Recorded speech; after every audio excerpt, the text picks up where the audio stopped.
on the phone with me, Lady Alex, has set up Kara Chambers from Cheyenne. The Indigenous Task Force Conference was held. And Kara, I'm a bit at a loss, so you're going to have to help me out here. When the Indigenous Task Force Conference got together, what exactly was the goal that they had in mind? What was the purpose? Sure. Well, so the Missing and Murdered Indigenous Persons Task Force was sort of evolved when Governor Gordon attended a UW student event back in April to kind of shine a light on the movement for missing and murdered Indigenous women and children. Okay. Women and girls. And so the goal is just to sort of, for Wyoming, kind of, we don't know what we don't know. We know that for Indigenous women and children and people in general, that their rates of victimization are much higher. Okay. See, I just recently had an interview on, there's a woman who rode across Wyoming on horseback to raise awareness of human trafficking. Sure. And that's one of those things I thought, okay, I've heard of this as a problem, but did not know how bad it was or the details until she really laid it out for us. So I wonder now, when I'm listening to you, is it more of a problem with the indigenous peoples in the area? Well, it's interesting that you say that because I also chair the Human Trafficking Task Force for our state. Okay. Which so you would know. You are the expert here. I would know. I don't know that I'm the expert. So actually, we've had the Human Trafficking Task Force really robustly since 2016. But yeah, actually, one of the comments that was made, or that I made, at our task force meeting yesterday, which was the inaugural meeting, was that the conversation around missing and murdered Indigenous people feels very similar to the conversations we had back in 2013 when Wyoming became the 50th state to pass human trafficking legislation.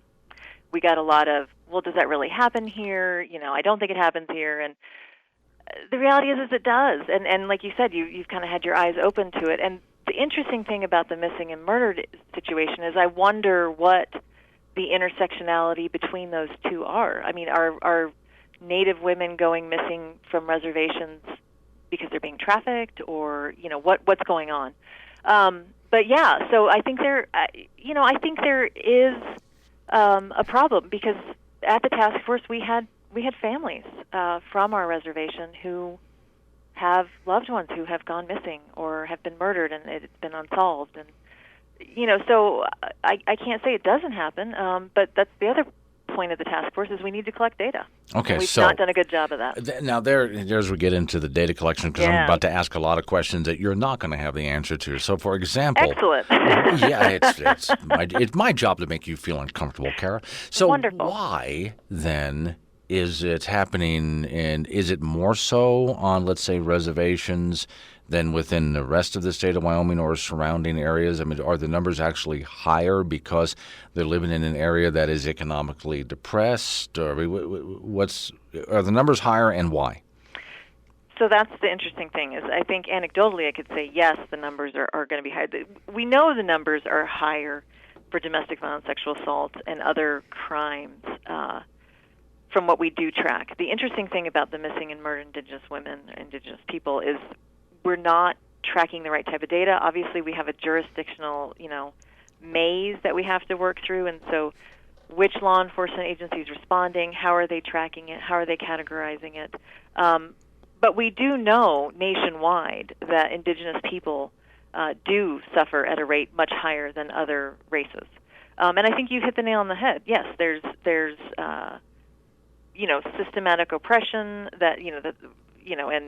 and trauma and low socioeconomic status and all kinds of historical trauma that have happened to Indigenous folks, and that makes them more vulnerable. And we see this oppression in a lot of different marginalized populations, but in the Mountain West, we're looking at Indigenous folks who do seem to be more vulnerable. Okay, let's take a look at possibly another reason. This is something I bet you guys discussed while you're there. Take someone who's got an average job at an average town somewhere in Wyoming. I mean, whether in Casper, Cheyenne, Wheatland, someplace like that. And so they show up for work every single day, and they're trackable because they have friends, they have coworkers. Right. They're swiping their debit card at the grocery store. We have all sorts of information, whether people know it or not. They leave a trail every single day everywhere they go. Yet, when you live out in the middle of nowhere in some of these places, there are people who are born, lived, and died, and there's very little information about them. So if they decided to stay home for 2-3 weeks and just not go outside, who would know? So if somebody does disappear or is abused, not only who would know, but if they do go for help, how does anybody investigate anything? I think you're absolutely right. I think that is sort of part of the problem is I know when I talk to our federal funders back east, I think they cannot wrap their head around the fact that there are parts of our state where you can go 100 miles without access to health care or self-service or, any of these things. And so you're absolutely right. You have people who are isolated, who are not on any sort of record for whatever reason, don't have a driver's license. But the other thing that I think is a little bit of a misunderstanding is that some of them are not being reported, if that makes sense. So they're being reported, but whatever jurisdiction is taking it maybe doesn't communicate with the right, or they've left.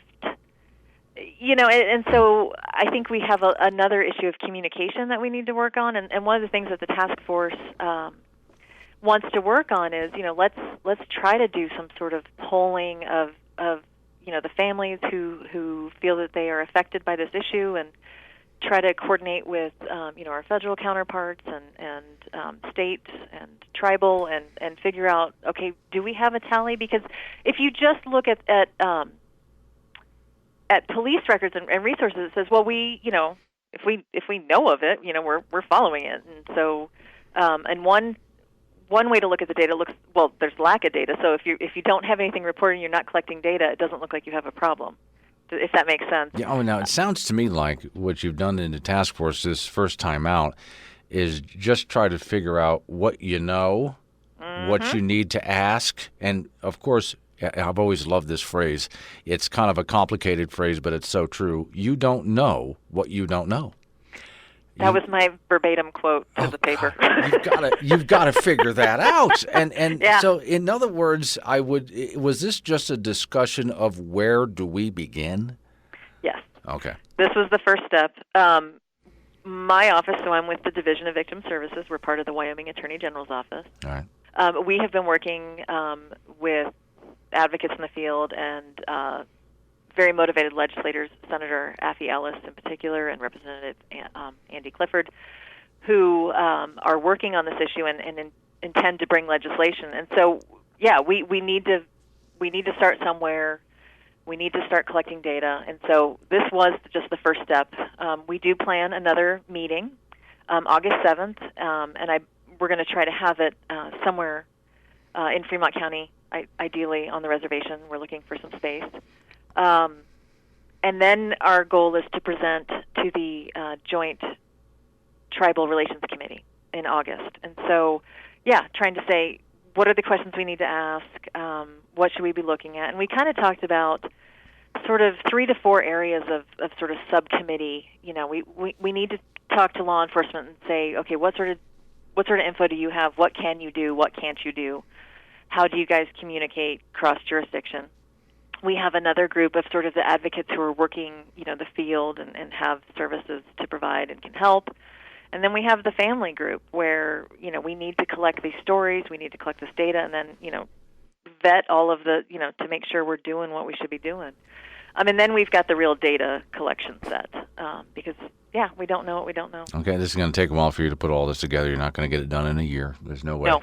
Did you see the movie Wind River? I got to tell you, I watched it last night. Oh, my God. That's exactly what you're dealing with, isn't it? It is. And so here's the funny thing about that is I'd heard of the movie, and I knew of the movie, and I knew exactly what it was about. I work in anti-violence every day, have for almost 20 years. I don't find things like that. I don't seek stuff out for entertainment purpose. You know what I mean? Right. And so I had intentionally avoided the movie. And after the task force yesterday, and being that it was Cheyenne Day and I had half a day off, Yeah. I went home and watched it. And, yeah. Yeah, powerful stuff. I mean, because the beginning of the movie starts exactly what you're talking about. There's someone who's out there that was found, and they don't know anything about her, and until they find some people who knew her locally. They didn't know anything about her. Okay. Yeah. Of course, you were put to this program here. This show is heard in Casper, Laramie, and Cheyenne, and covers everywhere I get calls from Gillette down to Denver into South Dakota, Nebraska. So this is a huge, and way over to Riverton. So it covers a huge area. Excellent. The lady Alex who sent you up with this interview is your new best friend. Okay. As soon as you get anything new, as you continue this process, and you would like everybody to know about it, okay, you give her a call, and she will clear, because she helps me make the schedule here. Everything goes through her. Okay. So you go ahead and give her a call, and we'll make sure to get you on and get the word out. I really appreciate you guys shedding a spotlight on this. All right. Thank you. Important Kara. work. Thank you. Kara. I appreciate it. All right. That's Kara Chambers. She's with the Indigenous Task Force Conference. We have a lot to learn.